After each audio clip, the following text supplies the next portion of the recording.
ati har'as jiraata ati har'as beeka ati har'as guddaa ati har'as amanamaa ati har'as waan hojjechuu barbaadu hundumaa hojjechuudhaaf karaa qabdu karaanis barris haalis hundumtuu kan keeti nuyis kan keeti wanta dubbachuu barbaadde dubbattee gochuu hin dandeessa waaqayyo ati amanamaadha si affeerra iddoo kanatti yaa waaqayyo fuula walii keenyaa hawwinee wal jaalachuu keenyaaf kaayyoon keenya si'eedha ka'umsi keenya si'eedha garuu isa wal jaalannu caalmaatti jaalallee dhugaa ni taate keessa namaatiif furmaata hin kennitu hamma baraatti mana kee keessatti nama dhaabdu waaqa jaalalaa waaqa jabaa waaqa amanamaa sin affeera isanitti qixaa'ee qophaa'ee maagaleera jedhe caalmaatti abbaa koo dadhabina koo keessa gortee wallaaluma koo keessa gortee ana lubbuu koo na barsiisuun obboloota koos yaa waaqayyo barsiisuun fedhaan jaalala kee haa ta'u hidhamnee jirru keessaa hiikamnee si arguun maqaa Yesuusiin nuuf haa ta'u waaqayyo wanti nuyi barbaadnu iddoo kanatti tokkollee hin jiru garuu si barbaadde lubbuun keenya yaa waaqayyo si dheebotte lubbuun keenya yaa waaqayyo si barbaaddetti yeroo manaa yaa waaqayyo maqaa Yesuusiin isa kaleessa isa ganama isa hamma si argine caalmaatti dabalataan si argine gara gaarummaa keetiitti ol butamuudhaaf lubbuun keenya yaa waaqayyo isa biyya lafaatti kenne isa diinni nuun jedhutti dhiifne isa haalli nuun jedhutti dhiifne isa nuun jette qabbaneessaa sagalee kee dhaggeeffanne hidhannee kutannee ba'uudhaaf maqaa Yesuusiin ati kee haa socho'u dadhabduu yaa waaqayyo gooftaa ergattee gama dhaabde keessa dadhabbii kana keessatti ati humna kee jabina kee waaqayyo gooftummaa kee mul'isuudhaan ol jedhe kanas waan gootuuf ulfinni siif haa baay'atu maqaa Yesuusiin nu dhaga'i ameen galanni gooftaa Yesuusiif haa ta'u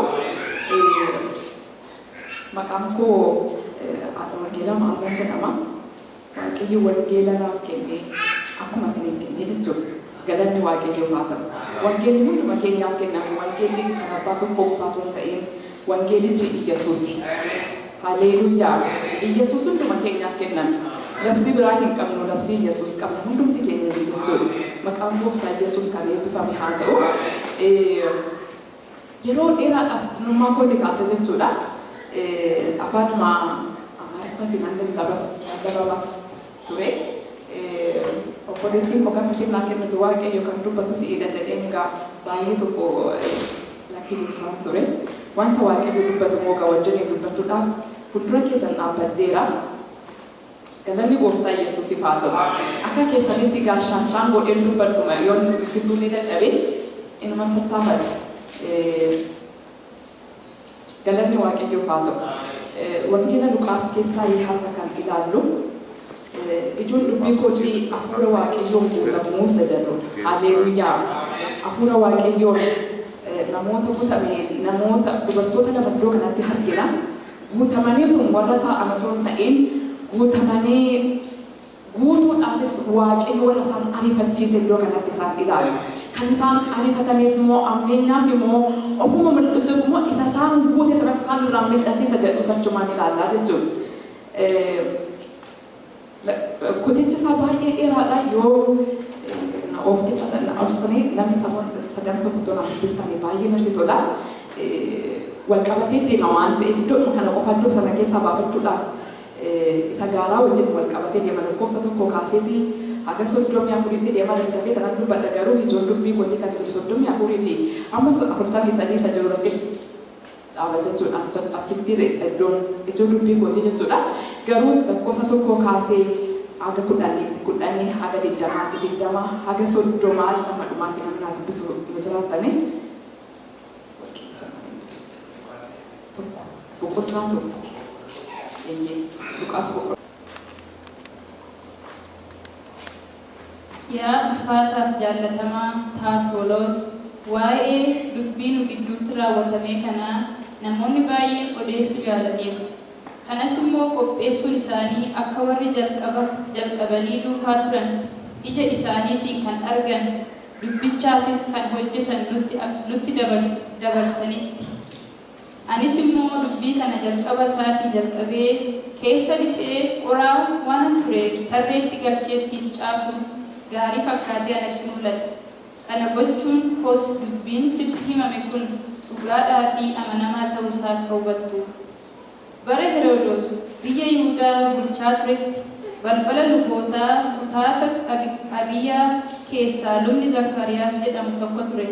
Haati manaa isaas sanyii luboota keessaa maqaan ishees Elzaabeet jedhama.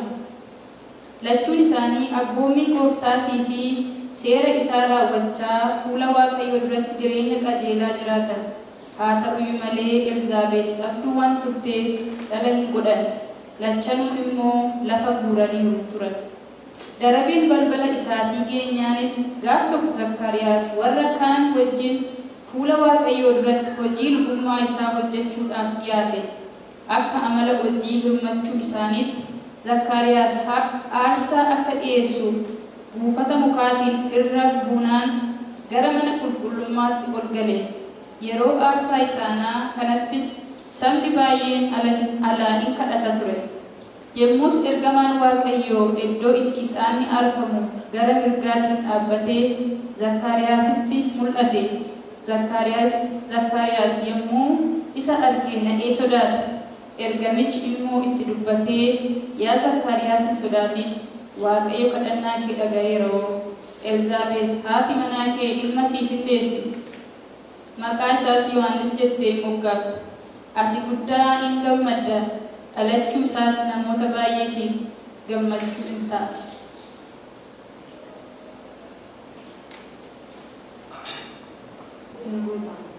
Saba Israa'el keessaas danuu gara Waaqayyo Gooftaa isaaniitti deebisee isaan fide. Inni hafuuraa fi humna Eliyaas raajichi qaba ture in argata. Yaada abbootaatii fi kan ijoollotaa walitti deebisuudhaaf kan warra hin abboomamnes gara warra tolootaatti harkisuudhaaf saba isaa Gooftaa isaaniitiif kan qophaa'an gochuudhaafis Gooftaa dura in adeema jedhe. Zakkaariyaas yommus ergamichaan kun akka ta'u attamittan beekaa anoo dulloomeera, haati manaa koos barri ishee darbeera jedhe. Ergamichi immoo ani Gabri'eeliidha, fuula Waaqayyoo dura kanan dhaabbadhu misraachoo kana sitti himuudhaafan ergame. Ati garuu ergaa ani sitti hime yeroo isaatti hin raawwatamuuf jiru hin amanne. Kanaafis hamma kun ta'utti arrabni kee didaa hin ta'a jedhe. Sabni gad ba'uu Zakkaariyaas eeggachaa ture sun mana qulqullummaa keessaa hamma kana waan inni tureef Elzaabeet ulfooftee ji'a afuraffaatti ergamichi garbeen Waaqayyo biraa kutaa biyya Galiilaa mandara Naazreet jedhamutti ergame. Ergaan isaas gara durba Maariyaam jedhamtu tokkootti ture. Isheen nama Yoosef jedhamu sanyii Daawit keessaa dhalate tokkoof kaadhimamtee turte. Ergamichi isheetti mul'atee, Waaqayyo Gooftaan si wajjin jira hoo, nagaan siif haa ta'u, yaa ayyaana qabeettii jedhe. Maariyaam nagaa kana yommuu dhageesse yaadaan dhiphattee kun maal jechuudha jettee of gaafatte. Yommus ergamichi isheedhaan, yaa Maariyaam, Waaqayyo biraa ayyaana argatteettaa sodaatin. Kunoo in ulfooftaa, ilma siif deessa. Maqaa isaa immoo Yesuus jedhii moggaasi. Inni guddaa in ta'a, ilma Abbaas jedhamee in waamama. Waaqayyo Gooftaanis teessoo abaabilii isaa Daawit in kennaaf. Mana Yaaqoob irratti bara baraan in mo'a. Barri mootummaa isaas dhuma hin qabu jedhe. Maariyaam yommus anoo amma illee durbaa kun attamitti ta'uu danda'a jettee ergamicha gaafatte. Ergamichi immoo hafuurri qulqulluun si irra in bu'a. Humni Abbaas si golboba. Kanaafis mucichi si irraa dhalatu kun qulqulluudhaa fi ilma Waaqayyoo jedhamee in waamama. Kunoo firri kee isheen sitti aantu Elsaabeet abduu jedhamaa kan turte bara dulluma isheetti ilma godhachuudhaaf erga ulfooftee ji'a ja'affaa isheeti. Waaqayyoof wanti dadhabamu hin jiru jedhee deebisee. Isa dhumaa soddoma saddeeti. Yeroo Elsaabeet nagaa Maariyaam keessatti mucichi gammachuudhaan garaa ishee keessaa burraaqe. Elsaabeet yommus hafuura qulqulluudhaan hin guutamte. Sagalee ishee ol fudhattee dhageessifte. Ati dubartoota hundumaa irratti eebbifamtuudha. Mucaan ati garaatti baattus eebbifamaadha. Ammas garuu haati gooftaa kootiif dhuftee akkana dubbiftuuf ulfinni hammana ga'u eessaa amantu?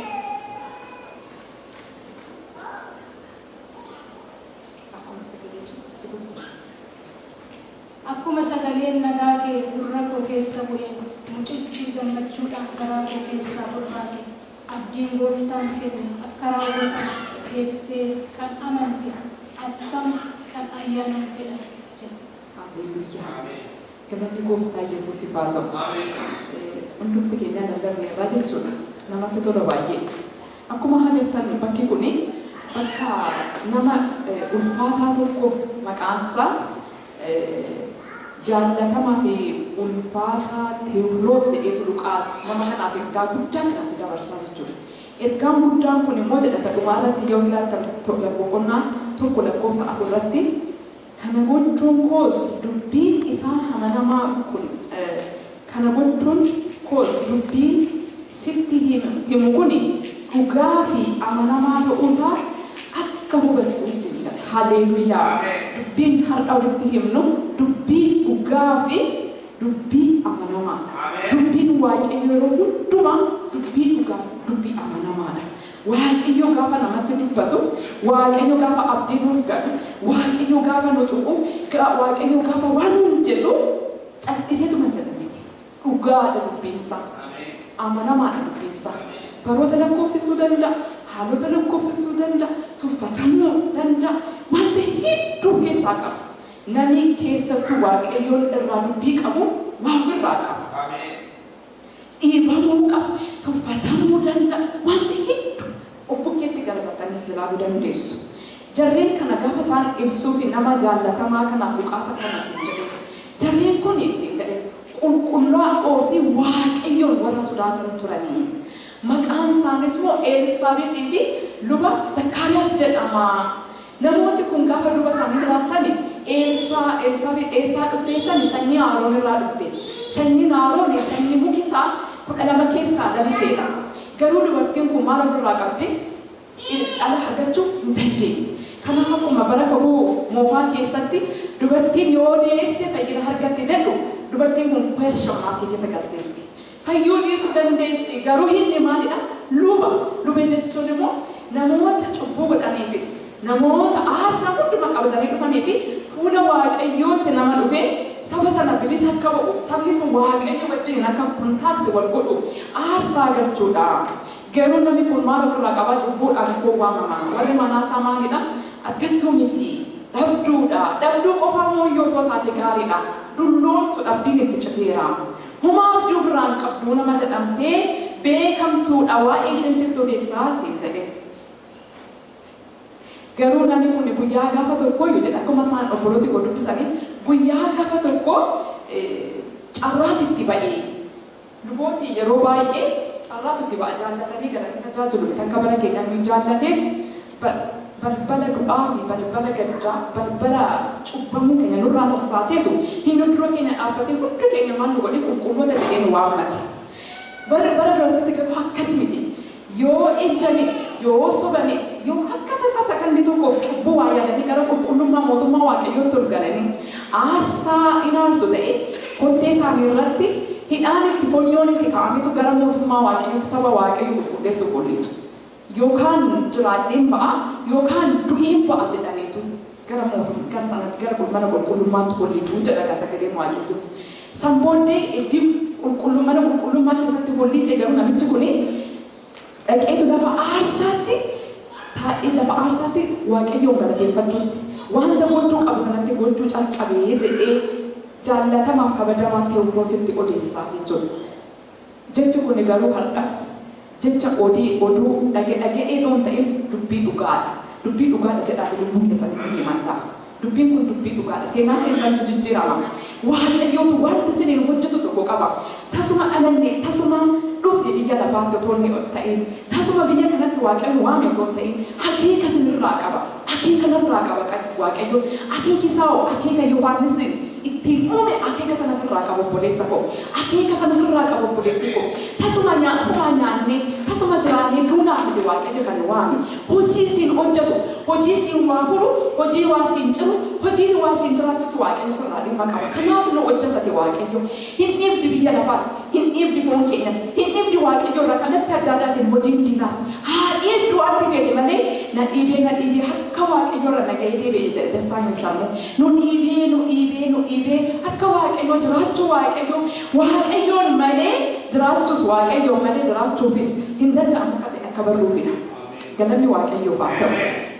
Amma maka keessanitti cobaate hin beeku garuu turre waaqayyo iddoo kana jira gaafa isin jira akka mukaati raatoon ta'e seenaa keenya nutti agarsiise goggogina keenya nutti agarsiise dadhabina keenya nutti agarsiise dandeettummaa isaatiin nu fuudhaaf lubii waaqayyo ulfinni waaqayyo hafuurri qulqulluun iddoo kana socho'aa jira nama miti kan iddoo kana jiru waaqayyotu nu jira namoota isaatiif jira halleeluuyaa galanni waaqayyoof haa ta'u.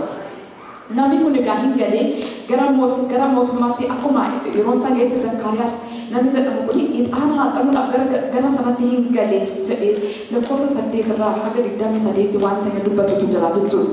Sana booddee galee otoo jiru mirga isaatti gara iddoon haarsaa galutti maaltu dhufe jedha. Namni yaadatu jiru. Eenyu dhufe iddoon haarsaa jira namni yaadatu jiru. Otoo sochoota irratti barbaade of kennee dhufne waan ta'eef waaqayyotu iddoo kanaa kennaa akka qaba. Ergamaatu dhufe ergamaa Gabri'eel jedhamutu dhufe namatu dhufe miti ergaa waaqarraa baadhatee ergamaan waaqayyoo dhufe halleeluuyaa. Adda ergaan eenyu isinitti dhufe ergamaan waaqayyoo isiniif haa dhufu. Isa furii cubbuu isa furiin waamaraa kan ta'e gadi ta'e isatu dhufe akkasittiin jedhee dhufeetuma dhaabbate miti gaafa inni dhaabbatu raajii fakkaatuun argutti ka'e Zakkaariyaas jedhee gaafa inni argu akkanattiin jedhee pooyintii 10 itti hime Zakkaariyaasitti ergamaan dhufe jechuudha. Yaa nama waaqayyoo kadhannaan kee maal ta'e irratti jedheeni kadhannaan kun dhaga'ama jedhaani.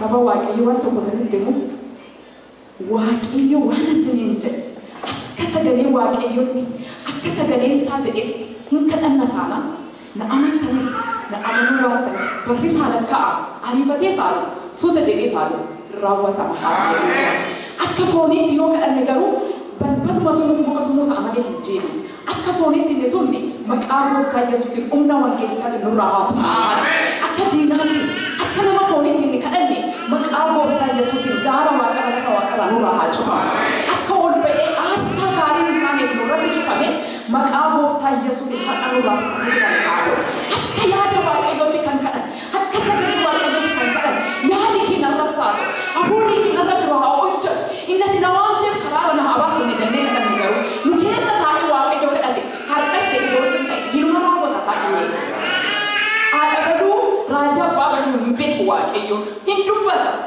qarshinitti kan fanameeti miti dhiiga isaatti coccobsee nuuf fide deebii nuuf ta'a waaqayyo haa galatu akka maatii keessanitti inni kadhatan akka waadaatti inni kadhatan akka biyyaatti inni kadhatan akka qomootti inni kadhatan akka biyya lafaatti inni kadhatan inni kadhatame isa beeksisuudha. Kadhannaan kee hin deebi'aatti hin jedheen Zakkaariyaasi.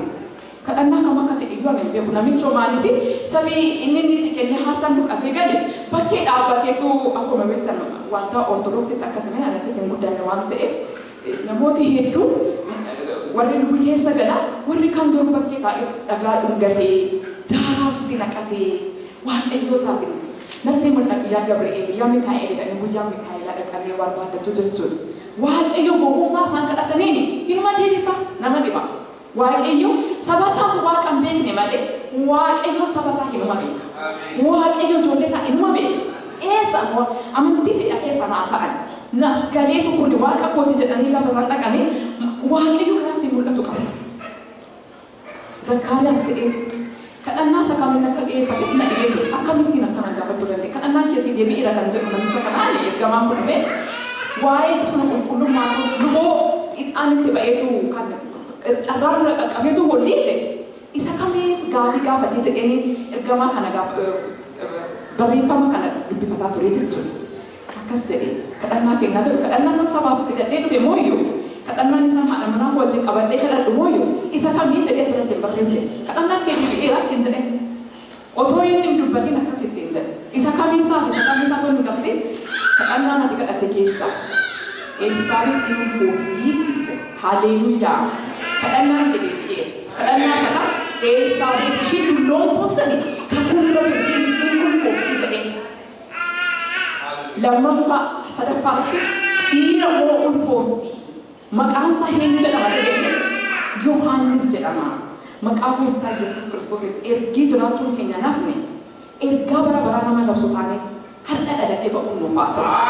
Dhalli nu keessaa ba'anis ergamooti ergaa waaqayyoo warra dabarsan ergaan waaqayyoon ergaa jaalalaati. Ergamaan waaqayyoo ta'uun firoottan koo ergaa waaqayyoo akkana siin jedha. Har'a furmaatan siif ta'a jedhee hanumti ergaa dabarsoo otoo hin ta'in abbichi jaalala waaqayyoo yoo qabame ergaan yeroo isaatti eeggatee hin dhufa. Jarri kun obsaan fuula waaqayyoo dudduubanii eeggatan.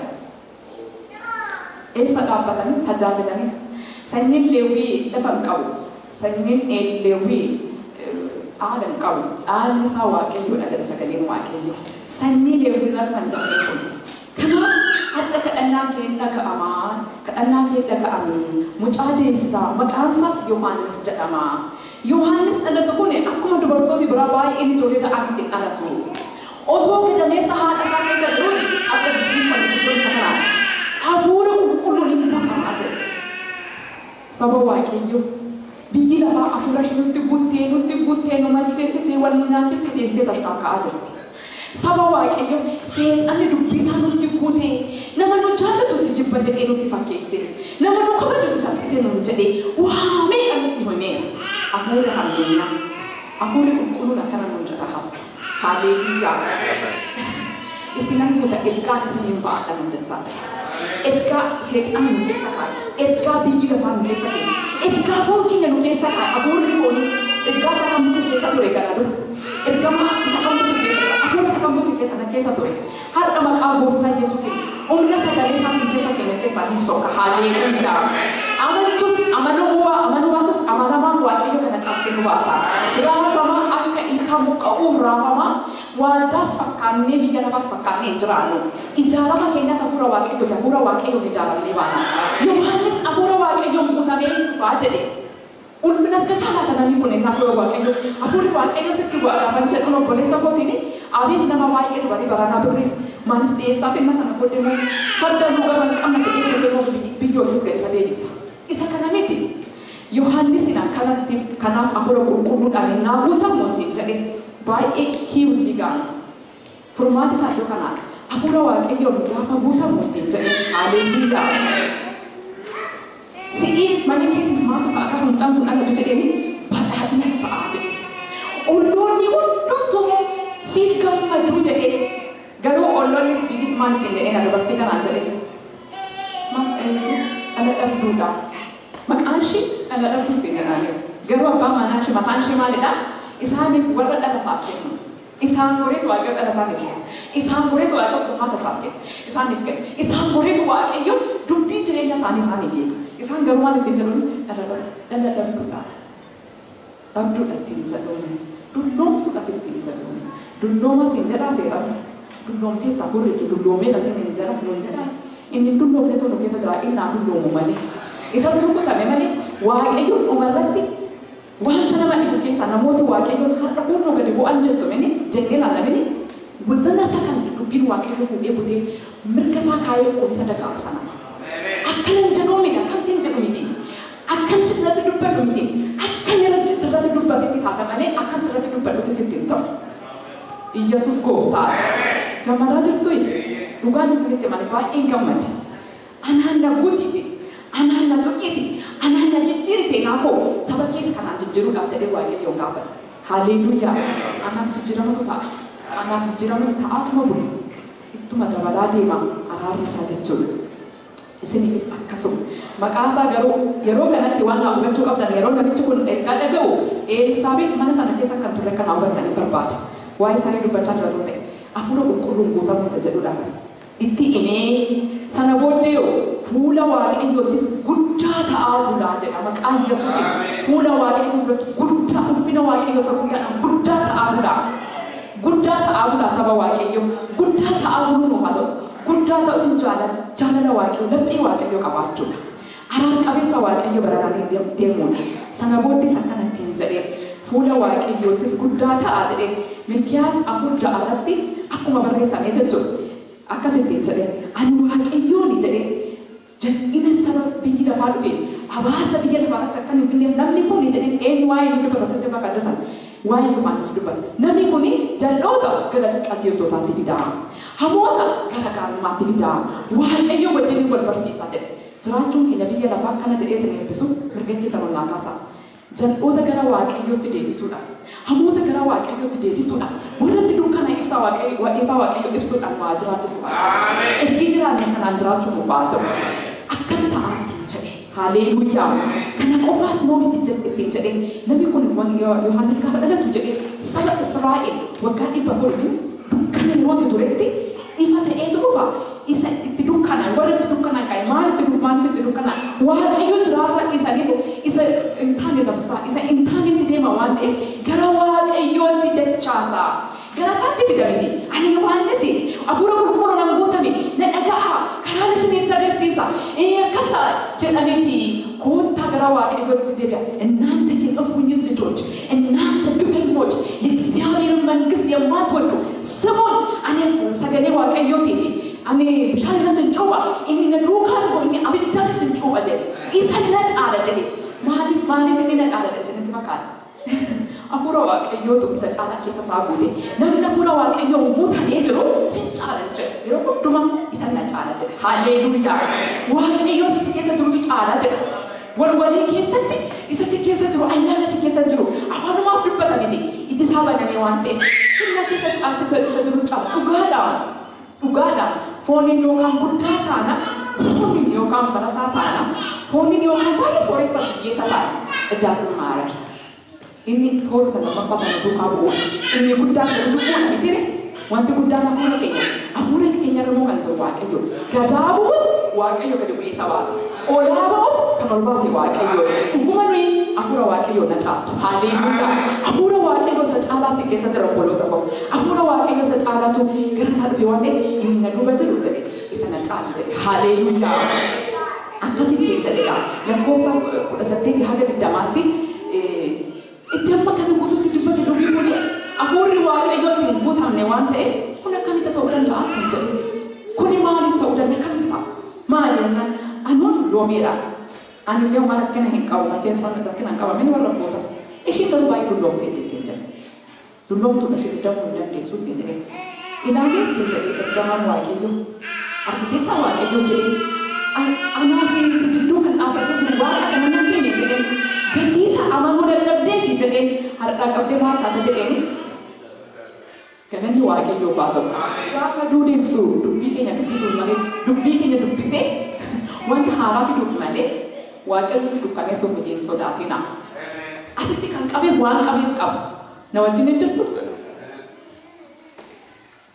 afaan isaa jalaa qabamee warri bakkee dhaabbatan eeggataa turan deebii nuuf illee dhufa jennaani namichi kun achi keessatti raajii argaa turan anna dhibe iji isaa irra waaqayyoos moonni bakkee banamuusa maa duudee maa ta'e waaqa turbutee hin jenneen raajii wayii argee dhufe namichi kun jedhan maaliif akka jedhan isinitti fakkaata no ol galetoo cubbame ammaa waaqayyoo san sochumatti du'ee hafa ol ba'ee dhufeetu saayiniin argee mootti gattamu ayi raajii arge namichi kun ittiin jedhee bira darbee jechuudha innis moo yeroo tajaajila isaatiidha boqonnaa 23 irratti lakkoofsa 23 irratti innis moo yeroo tajaajila isaatii dhumee gara mana isaatii deebi'ee jedhe deebi'uuf isa dhaameen deebi'uuf dhuguma deebiin hafuuraa har'an deebi'a deebii hafuura malee deebii foon hin dhabne nuti deebii hafuuraatiin fooniifis kan deebii ta'u jechuudha haleeluuyaa deebii tajaajila keenyaatiin deebii hafuuraa deebii foon keenyaa deebii biyyaa deebii hundumaatiin deebii hafuuraatu deebii ta'uu qaba gaafa inni wal deebi'u jedhaga Elsaabeet gaafa inni wal deebi'u ka'ee inni fooftee jechuudha haadha ji'i shanaffaa geessee jedha lakkoofsa 23-24 natti qaqqabaatan sana booddee waan taate ol deebitee nama jidduudhaa ol deebiteetu waaqayyo maanarraa kaase jette ceephoo jedhame maqaa gooftaa Yesuusiin ofii keenyarraan ceephoon ofirra keenya otoo namni nurra kaa'e seexanni nurra kaa'e namoonni ammeenyaan guutamanii nurra kaa'an har'a maqaa gooftaa Yesuusiin haa cabu. Baannee deemuu barbaannu kana booddee nurraati haa cabu. Inni hoduu nu hidhe inni adda addaa nu hidhe har'a maqaa gooftaa Yesuusiin sammuu keenyarraa laphee keenyarraa tajaajila keenyarraa jidduu keenyarraa bara keenyarraa karra keenyarraa humna du'aa qabu Kiristoosiin kan cabe haa ta'u. Hanga ejjette ceephoonko narraa ka'ee jette ergamichi simmoo maal godhe jedha gaddi sana booddee waaqayyoon gara biyya asitti tokkotti dubbata gara biraattis darbuu hin danda'a waaqayyo. Otoo nuyi asitti dubbii waaqayyo dhageenyu maatii keenyarraa waaqayyo ceephoo cabse. Otoo asii dubbatu ergaa waaqayyo waan ta'eef waaqayyo hafuura waan ta'eef iddoo maraagaa deebisuudhaaf jechuudha. Achi immoo dhaqe asii dulloomtuudhaaf dhala kenna. Achi immoo durbee dhaqee tuttuqa. Iyyasuus guddaadha. Isa guddaattis isa xinnaadhaafis inni harkisaa bal'aadha. Asmoo mana kana dhufe. Mana kana gaafa argutu Maariyaam jedheen oo jennaan nagaan siif haa ta'u jedhee. Haleluuyaa. Nagaan waaqayyo isiniif haa ta'u. Labsiin isin keessaa ba'u nagaan haa labsan. Abbaa fi kan akka nagaa labsuudhaaf ariifadhaa saba waaqayyo. Fuula nagaa waliin ibsa. Waliin haa ibsinu. Abdiitu tura. Abdii isa kam isinitti fakkaata? Abdii bara fuula ishee irratti koo Yesuus hin argine. Fuula ishee irratti koo boqonnaa natti. Fuula isaa irratti koo boqonnaa natti. Boqonnaan nuuf gaafa sana ni boqonnaan ofuma isaatiin wal nyaachuutti gadi ba'a. Gadi badi buqqee jechaa guututaan oollu. Waaqayyo gaafa nagaa nuuf kenne nagaa waliif kennuudhaan akka keenya diriirsuu qabu. Galanni waaqayyoof haa ta'u. Nagaan siif haa ta'utti jedhe ergamaan Gabri'eel achis dhaqe. Achi sana booddee itti dubbate jechuudha.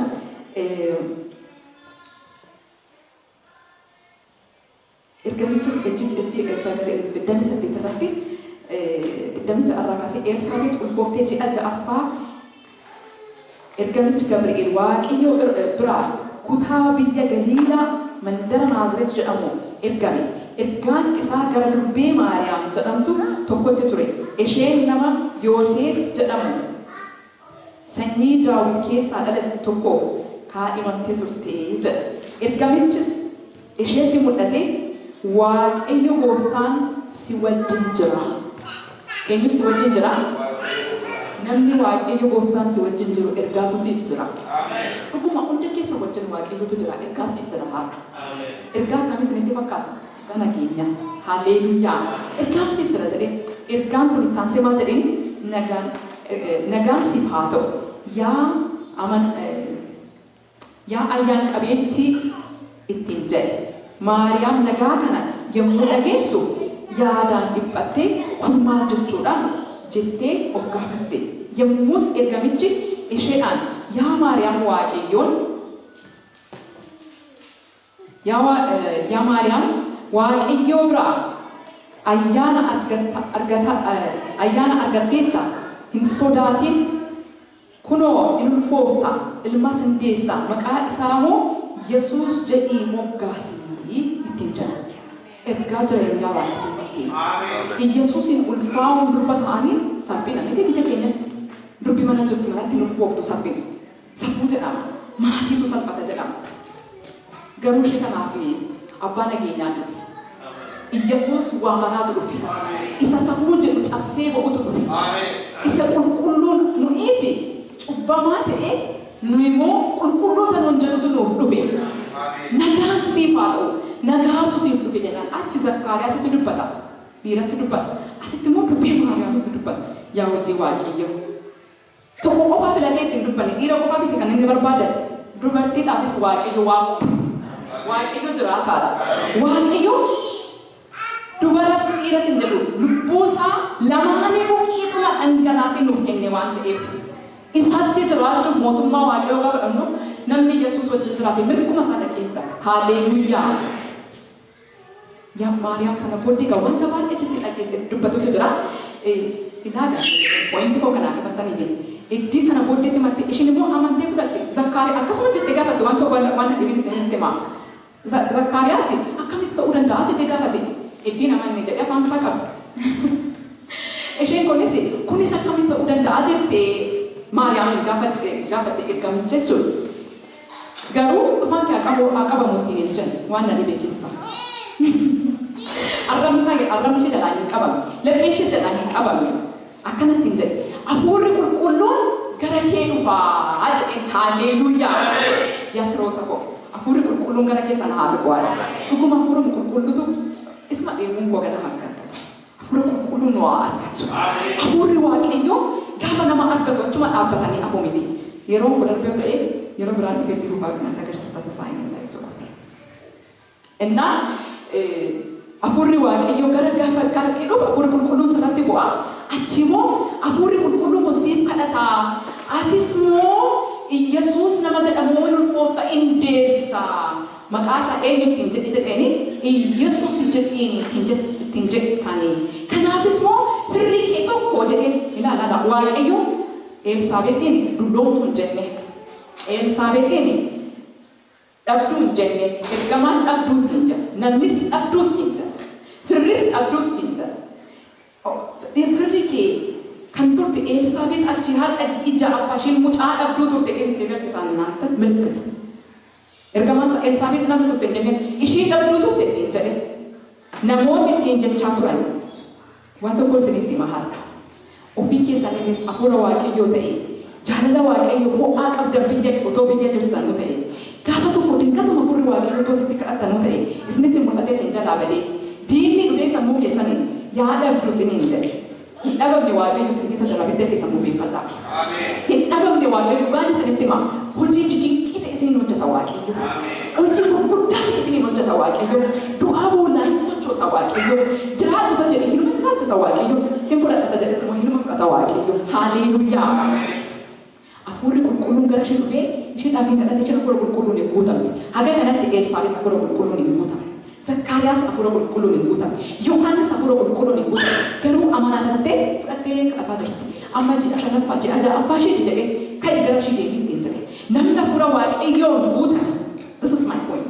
Namni hafuura waaqayyoon guutame gattaa'uu hin danda'u. Gattaa'uu hin danda'u jedhame.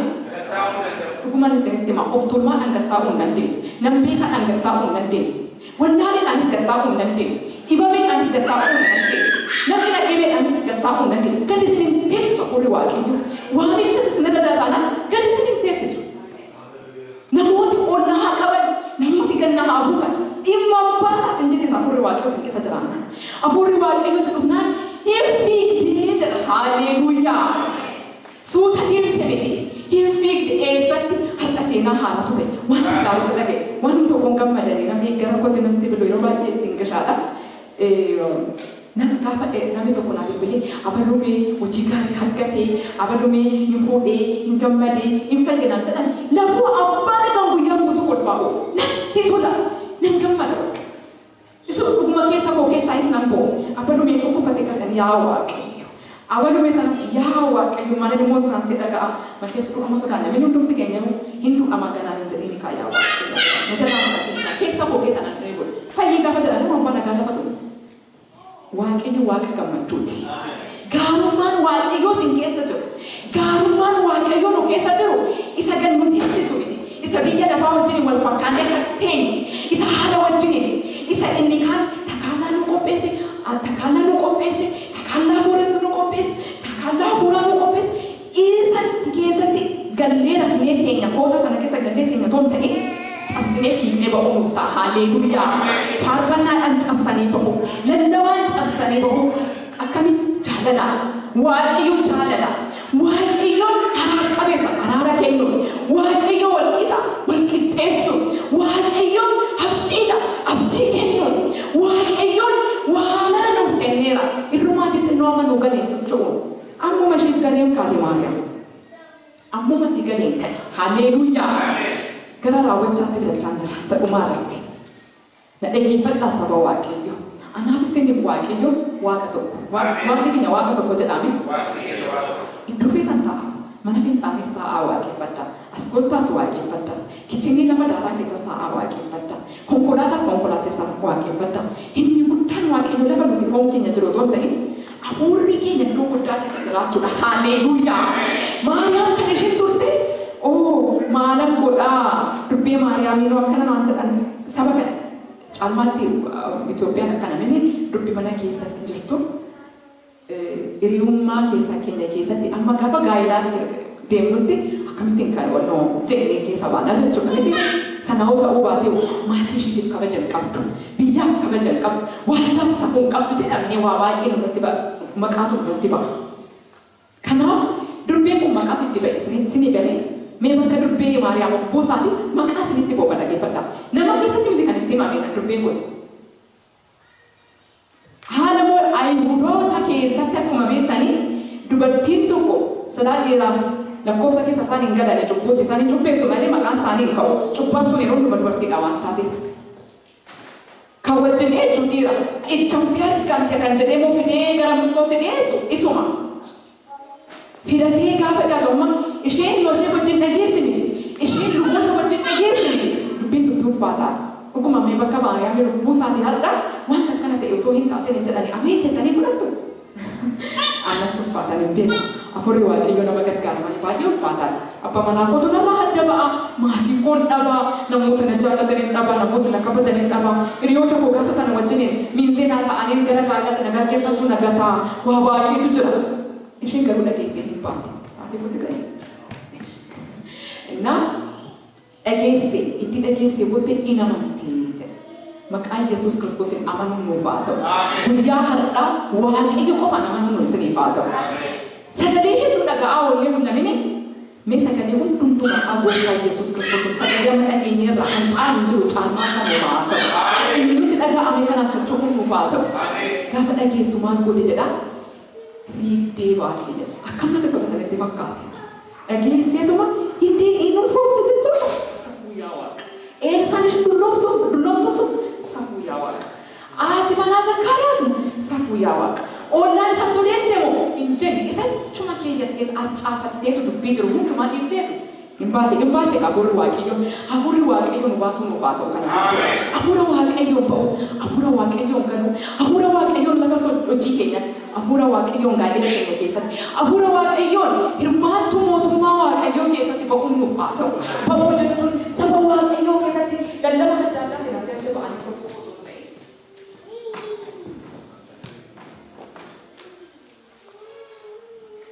Otoo hin ta'in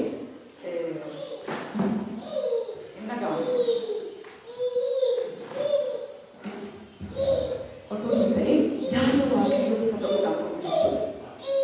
Asuma teenyee biyya Arabaa, asuma teenyee Itoophiyaa, asuma teenyee Ameerikaa. Eenyutu kontrol godhu? Hafuura Waaqayyoo. Haleluuyaa. Miilli koo socho'ee fi dura keessa dhaabbatee ameen jedha. Ol taana jedhee miti. Inni hundumaa caalu Waaqayyoon namuma teenyu teenyee qalbii keenya Yesuus keessa hoo bare obboleessa koo furmaatan ta'a. Obboleettii koo furmaatan ta'a. Hidhaan hin itti ta'a miti. Hiikoo deebii Yesuus Kiristoos irraa argatee nan ta'e. Haleluuyaa. Balbalatti cubee irratti moosisa ta'u ta'e boo'icha shanan haadha qulqulluu hin qaqqaba miti. Anuma keessa inni na dhiibi darbeessi hiika. Darbeessi hiika. Haleluuyaa.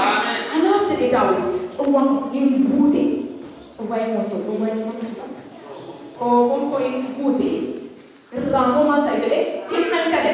Maqaan Yesuusin amantii nu keessa buutee isa tokkoof daldala'u. Wanti Yesuusin ammoo nama keessatti dhufee hamana. Anu jiraate jiraata. Inni jiraata na keessa buufatee haala jireenya isiniif haa ta'u. Maqaa Yesuus Kiristoos jiraachuun isiniif haa ta'u. Inni beeka. Haleluuyaa. Hin dhaabbanne. Namooti tokko amanuma keenya waan ta'eef akkuma qomana keessan kan jiru. Fiigna afaan kan isin jedhee jechuudha fiigna. Fiidaan fiigna miilaan nu beeksisa. Maal na godhe akka namni isin jedhe. Asitti har'a isheen fakkaata. Achitti immoo san fakkaata. Achitti immoo kun hojii maal isinitti fakkaata. Hojii sanii kun inni immoo diina kee salphoo humna cabsa. Ulfina nuuf kenna bini. Salphina nuuf ibsu maqaa nu godha. Maqaa Yesuus inni nurra haa citu. Ergaa Waaqayyoo waliif dabarsuu nuuf haa ta'u. Ergaa Waaqayyoo walitti kennuu nuuf haa ta'u. Ergaan Waaqayyoo jaalala. Ergaan Waaqayyoo araara. Ergaan Waaqayyoo boqonnaadha. Mootummaa Waaqayyooti. Mootummaan Waaqayyoo kana fakkaatu waan ta'eef. Ol dhiibbee gara Elsaabeetii mana Zakkaariyaas darbee. Nakkufi hin jedhe gaafa olliitu jedha sagaleen Waaqayyoo. Gaafa isheen olliitu Elsaabeet dulloomtuudha. Amma maal taatee mootummayyuu? Maal taatee Elsaabeet? Hundi keessatti naan dammaqa. Maal taateetti? Olfooftee dulloomtuun olfooftee hin kaatee hin simatte akka achumatti hidhatte isa qofa sanitti fakkaate mucaan karaa ishee keessaa hin socho'ee jedha. Haalleluuyaa. Har'a maqaa gooftaa Yesuus Kiristoosin sagalee kun keessa ayyaana keessa jiru haasofchoosu. Isa dulloomee taa'e dulloomaan ta'e fakkaatee qabatee taa'e isin keessa cabsee hawaasu. Ulfina waaqayyoo isin keessa jira. Firoottan koo ulfinni waaqayyoo kan jiru. Inni jettee hafuurri qulqulluun akkuma dubbate Yohaannis ganama dubbanne sana jechuudha. Hafuurri waaqayyoo ittiin guutan. Firoottan koo warqeedhaan guutamuun warqee biyya nafaatiin guutamuun wayyaa adda addaa miidhaginaan guutamuun wanti nutti tolee bareeda. Hafuura waaqayyoon guutamuun garuu keessa keenya nu kakaasa. Haalleluuyaa. Keessa keenya bareecheetu wanta beekan yoo uffattanii isinirraa miidhagsa. Isinirraa bareeda. Hafuura waaqayyoon guutamtee dhatte. Hafuura waaqayyoo tokkoffaa eeguu argate Yohaannis argate. Maariyaam irraa Yohaannisitti dhangala'e. Dubbii jireenyaa baatee dhufte waan ta'eef. Labsii jireenyaa baatee dhufte waan ta'eef. Akkanatti hin jedhe itti darbe Elisaabeet isin guuta. Haalleluuyaa. Kanaafuu guutamtu waan ati tokkoon isinitti maallaqaa dhaggeeffadhaa. Nama dulloomaatu yaa kabajamtu isiniin jedhamoo nama daa'imatu yaa kabajamoo waan jedha akka biyya keenya. Nama xinnaatu kabajaa godhee kan nama guddaadhaaf kennanii. Isin kun garuu kabajamaa Yesuus Maariyaam keessatti argite. Haalleluuyaa. Hafuurri qulqulluun gaafa sitti guutu. Hafuurri waaqayyoon gaafa sin tuqu. Hafuurri waaqayyoon gaafa nu qabu. Hafuurri waaqayyoon gaafa nu gaggeessu. Guddummaa keenya hin dhiibnamti. Guddoo waaqayyoo keessa keenya keessaa socho'a. Haalleluuyaa. Guddoo waaqayyoo keessa boba. Guddina keenya, guddina saba keenya, guddina waan keenya, guddina beekumsa keenyaa ta'uu taana. Guddoo waaqayyoo argitee ta'uu akkasitti. Guddittii ilma waaqayyoo Yesuusin inni baatee dhufte, ilma waaqayyoo jiraatan inni baatee dhufte. Yaa kabajamtuu Elsaabeet, yaa kabajamtuu Maariyaam, ati koo gadameessa keetti waaqa ofi deebisite. Haalleluuyaa. Waaqa keenya kunneen waliin kun nuuf haa ta'u. Waaqa keenya baay'ee kun nuuf haa ta'u. Kuma baay'ee isinitti kun akka hin ta'e. Isinii bu'aan qaboo ta'e, isinii hafuura waaqayyoon deebii hin ta'u yoo ta'e, lafuma isin tokko isin deema waan isiniif godhu. Hafuura waaqayyoon yoo guutamne galu, hafuurri waaqayyoon keessa jira yoo ta'e galu, inni si kiidhee bofichi hin guutama. Inni si qabni hin qabama. Inni gaddarsi baasee gargar ba'a. Inni waaqayyoon socho'a. Maariyaamis beeksisa qulqulluu waan keessa ishee jiru kun dhugaadha. Dhugaatii Yesuus keessa jira. Ofummaa isheetti kan miidhagdu dubartittiin maaliin guutamtee hafuura qulqulluun guutamteetti inni immoo ishee keessa jira. Haalleluuyaa. Fayyisaan biyya lafaatu ishee keessa jira waan ta'eef dhuguma ta'e. Salphinni ittiin mul'anne salphateera. Inni saphee mana godhan jedhee inni maal gootaa isiniin jedhee maqaa gooftaa Yesuus irraa cufamu. Hafuura waaqayyoon guutamuun isiniif haa ta'u. Dhugaadhaan isiniin jedha. Waaqayyo gooftaan seenaatti jira naan jedheera. Hojii guddaa ta'a jedheera.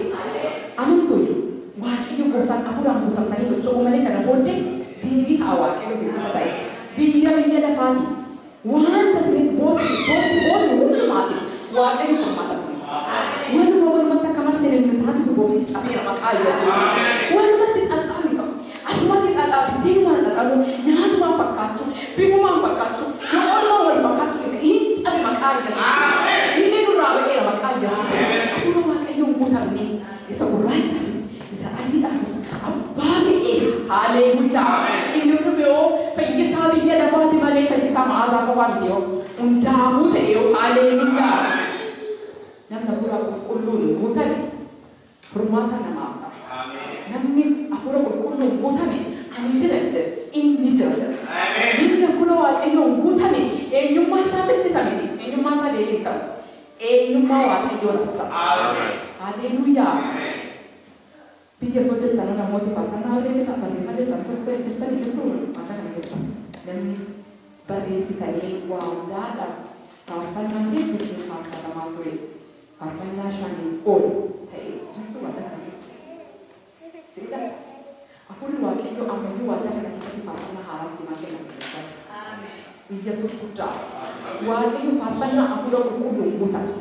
Faarfannaan gixamuun naasaniitu sirra miiggataafama dadda. Hafuurri waaqayyoo gasboo eessatti. Haalleluuyaa. Hafuurri waaqayyoo kan ittiin hojjetu. Abeet faarfattuu waaqaa kana keessa jirti kan ittiin jettamti. Abeet hafuura waaqayyoo mana kana keessa jira kan ittiin jettamti. Haalleluuyaa. Seenaa waaqayyoo jirtu. Galanni waaqayyo. Dhugaadha waaqayyoon har'a galanni sababii bukiittiin jedhee namni ittiin odeessu. Haalli ittiin odeessu. Jiraana beektu waaqayyo kanaan deebisa. Hafuurri qulqulluun kan deebiin barbaachisa. Haleluuyaa. Waan si qabsirraa qaba saba waaqayyoo. Dhaloota gosoota hafuura qulqulluu keessa keessa. Adaraa. Harki waaqayyoo socho'aa jira. Harki waaqayyoo socho'aa jira. Dhugaadha deebiitu jira. Deebii manaatu jira. Paastar mana keenya waaqayyoo deebii ta'ee dhufaa jira waaqayyoo. Wanta waaqayyoo deebisuutu jira naan jedhe waaqayyoo. Lubichi koo wanti dhibee guddaa ta'e mana isaa keessa jira. Dubartittiin deessuu miti. Garuu inni namaaf deebii ta'aa jira. Akkasumas jira waaqayyoo baastanii. Karaa kee hedduun daa'imummaa isaatii haati na sadarsa lafa onaa keessa deemsifatu dhufuun waaqayyoo. Waan hedduu hojjetadheera jira waaqayyoo. Honkeetiin hojjetadheera, ureetiin hojjetadheera dadhaboo. Anatu seen hojjete ammas waa'ee mana inni kan hojjetate jira waaqayyoo. Ejjinni ba'aa fi achi haalli yaadu. Waaqayyo waan sirraatti tolfatame waaqayyo nama buqqisanaaf jedhe. Hafuurri diinni gara keetti akeekee fide waaqayyo gooftaan har'a buqqisa. Haleluuyaa. Kolfatu ta'a mana keessa. Kolfatu ta'a. Yisaaqii waldala. Yisaaqii hoonaan. Leegzaalee yookiin magaalaa jedhee ergamaan waaqayyo wanti gujiraare. Wanti waaqayyo gujiraa saba waaqayyo hin jiru. Hin jiru. Akkuma jiraatanii beeku, dhachuusutti beekaa qabate. Yesuus guddaa mana isaa keessatti eegee dhala kootiif jedhee dhachuutti beeka waaqayyo. Eegeessee kan beeku waaqayyo. Saba waaqayyo. Waaqayyo jira haleluuyaa. Waaqayyo jira. Jira waaqayyo biyya keenya. Jira saba Oromootiif. Jira saba Qomoo hedduu waaqayyo. Waaqayyo uume waan ta'eef uumaa isaatiif waaqayyo gara laafessa. Gara laafessa waaqayyo. Haleluuyaa. Namatu hamaa ta'e sanyii hammeenyaati. Namatu hamaa ta'e seexanatu hammeenya guuta. Isa guutan kan nama maqaa gooftaa jedhu isa guutan. Isa haali nu guute. Isa sagalee adda addaa dhaga'uu nu guute. Isa neewusii nu guute. Isa oduu nu guute. Maqaa Yesuus Kiristoosiin kan bittinneessa. Eebba keenya darbinee deemna. Bukan seperti mudah politika Ethiopia itu bermata sedang cerawatnya. Perempuan asal cerawatnya. Haleluya. Ati perempuan. Ati perempuan politiko. Ati perempuan polisi. Haleluya. Dabalade ma. Ayah ni sekitar tu pastor. Ayah ni wajib sekitar dabalade. Kuga ada kedatangan di itu. Senti jadikan itu kol, lalu buka itu kol wakan, kol kawan itu. Kita mahu waaqayyo kami sendiri. Waaqayyo bukan nasi dah. Ada kita waaqayyo bukan nasi dah. Mana kita mana bukan nak dah waaqayyo. Wajib saja ada kita min kaya nasi kita era waaqayyo. Aku nak bukan jadi wanita kunintai. Ambil otor. Ala azar. Zakaria sahaja sak abamu wajib. Sahaja kita gale ini. Sahaja kita pada kita. Apa sak abe? Apa sak abe? Amman ni ada tu. Yesus gooftaadha. Yohaannis itti dhalate booddee garuu afaan isaa ni kadhe. Haadha afaan keenya ni kadha. Haadha afaan keenya ni kadha. Haleluuyaa. Galataa ni kadha. Hafuura qulqulluu guutamuu ni kenna. Eebuu sagalee isaa isa guddaadhaan qabamumaa ni kenna. Kadhannaadhaan gara isaatti dhiyaachuudhaan akka sagalee isaatiitti akka jedhutti osoo hin ta'in akka naaf jedhetti. Haleluuyaa. Harpannaa tokko keessa golba. Bahkan ilmu ulfinaki, bahkan ilmu ulfinaki. Saja orang ni kan sesuatu ni. Hukum awak itu kalau boleh isim badan itu nak boleh sendiri saja. Bahkan tadi mampu awak itu, ulfin awak itu. Ini kasih jalan tu beda tadi nak ini jalan ini jalan. Jalan aku mungkin kami nak berjuang. Haleluya. Jawab itu segala depan. Jawab itu. Orang kita berjawab. Teman-teman, Ati Buddha, aku merupakan tirawat. Ia jadi dong kita.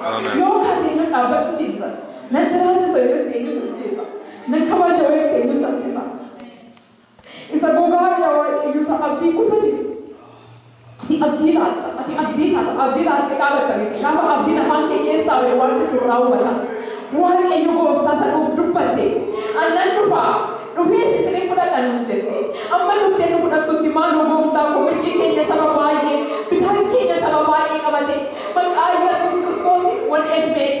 Lalu mana kita semua orang FBT wan FBT guute yaa Waaqayyo nu keessaa nu guute wal keessa guunne akkuma ergamoota jidduutti ati kee mul'ate maqaa Yesuus Kiristoosiin ergaa jireenyaa guyyaa kanaa ta'e mana kana keessa warra jiran obboloota hundumaa kan dhufoota danda'amu afaan dhukkubaan ta'e inamaan daldalaa mana taphaniillee yaa Waaqayyo gooftaa hundumaa ati kee qajeelaa ati kee yaa Waaqayyo jaalala maqaa Yesuusiin jibba adda addaatiin yaa Waaqayyo inni kanaan hidhamanii gara manaatti kan afan namoota ani formaata ta'uu kan dadhabe waaqa jaalalaa fura qulqulluu mana isaanii dhufuun jaalala eebbata kee haa ta'u hafuurri kee yaa Waaqayyo dachaan isaan haa tumu harree kee isaan haa tumu dibata kee isaan haa tumu maqaa gooftaa Yesuusiin mul'atti kee isaan haa tumu ka'anii lafa rafanii lafatti namni isaan dhibee isaan uffatee dhise shiloo jibbituudha odeessituudha jedhanii lakkaa'anitti ani siif jira dhala koo jedhanii mul'atu maqaa Yesuusiin warra dhufanis immoo yaa Waaqayyo badhaa keessan warri isinitti ulfaate gara konkolaataa jette gara kee dhufne atis immoo deebii nuuf taate hafuura qulqulluu gosin hawwaa maqaa Yesuus Kiristoosiin maqaa Yesuus Kiristoosiin ergamoota Waaqayyoo iddoo kana socho'aa jira siman dhaadhaa sinisaas irrafinaa ergamoota Waaqayyootu jira ergaa warra keessanii sinatti dubbatu jira Waaqayyoo natti dubbataa jira lafeedhaa furtuu wanta furtuu fakkaatu cufamee taa'u waan ta'e dhiibu nagaa jira fura Waaqayyooti Waaqayyoo nan hiikanaan jechaa jira hidhaatu jira hidhaa kana nan hiikaa naaf eeyyamaa jedhi eeyyamuu dadhabe Zakkaariyaas eebbifaafee garuu hin eeyyamte warri eeyyame waa mataa maqaa Yesuusiin dadhabbiinuma kee keessa ta'iti naaf gootu jedhi dadhabbii dhufura waaqni sun goosii fayyaa ati ofaa taate baay'ee ittiin dadhabuura Waaqayyoon itti dhama'e sirra tolcha obboleettii koo obboleessa koo Waaqayyo dhibba sirraa qaba ofumaa sitti kunaanee wal nuteessite miti hojii duratti hojjetu qaba Haleluuyaa yaa Waaqayyo biyya lafaa kanarratti amma jiraatu siif jiraachuu dhufaa ta'u hafuura kee guutamnee walitti dhiibuu dhufaa ta'u maqaa Yesuusiin ofumaa ol baafnee ofumaa wal galchifnee biyyoota wal galchuu nuuf hin ta'in inni kanaaf qopheessa humna du'aa ka'uu Kiristoos Yesuusiin nurraa kan cirame nurraa kan qalame haa ta'u nurraa kan ifatame haa ta'u bobboloota kootiif haa ta'u maqaa Yesuusiin ayyaana keetiin haa eebbifame kabaja keetiin haa kabajama ulfina keetiin haa dagaagame hafuura kee guutamanii haa wachaan manni isaanii anni isaanii dhalli isaanii maqaa gooftaa Yesuusiin hafuura kee guutamuu haa ta'u maqaa Yesuusiin hafuura kee guutamuu haa ta'u maqaa Yesuus Kiristoosiin inni sanyiidhaan kaayyate inni biyyadhaan kaayyate inni qomoodhaan kaayyate duuka isaanii deemu humna Waaqayyoon kan rukutame haa ta'u rukutame maqaa gooftaa Yesuus hanca'e maqaa gooftaa Yesuus inni yaada accaafu inni laphee eeguufu hafuurri dhibee hafuurri dhibama hafuurri adda addaa maqaa gooftaa Yesuusiin amma gubadhu Waaqayyo biyya lafaa kana gubbaa amma jirutti yoo jirutti furmaata taasise eessa yoo dhaabanne lafa shaappiitti deemnutti lafa wal arginutti lafa dubbannutti lafa nyaannutti lafa maal goonutti maaloo gooftaa koo urgaan foonii kee nurraatiin haa ba'u nurraan cinaqqi nu hojjetti yaa Waaqayyo nuti moo labsinni duwwaa taanee argame Yohaanis karaa baasaan karaa baasee meera beekii Yesuus jedhame sun jedhame kanaa gaafataa jedhee gaafa dubbiin nutti ulfaatu gaafa dubbiinis nutti ulfaatu gaafa dubbiinis nuuf ta'u suma arginee deemuun nuuf haa ta'u suma filamee darbuun nuuf haa ta'u maqaa Yesuus Kiristoosiin akka kennurraa madda ta'e tokko keenya keessatti ayyaana beekuudhaan galaase maqaa gooftaa Yesuus Kiristoosiin hafuurri Waaqayyo gama iddoo kanatti dhangalaase asuma qofaa otoo hin ta'in hamma du'aa waan isatti labsinu ayyaana keenya nuuf ta'e maqaa Yesuusiin nuuf ta'e maqaa Yesuusiin nuuf ta'e ilaaluun kanaan jedhu waa'ee koddeen kee gara gaarummaatti ol baatana namni sagaleen Waaqayyo dabdee keessan gara gaarummaa koddeen ol baasa irra Waaqayyo gara gaarummaatti namni ba'ee gaarii Waaqayyo ate gaarii labsa ulfina Waaqayyo ate ulfina Waaqayyo dabarsa haleluuyaa Waaqayyo gara namootaatti hin kaasu gara bakkootatti isin filatin hin jira haleluuyaa haleluuyaa maqaan Waaqayyo eebbifamu haa ta'u Waaqayyo eebbifamu namoonni Waaqayyo hundumaa nuuf eebbise hafuura kee nuuf guddise miiti akka hundumaa nuuf eebbise waan gargaartu godhaniif maqaan Yesuus akka hundumaa ayyaana kee naaf haa baay'atu dadhabbii Waaqayyo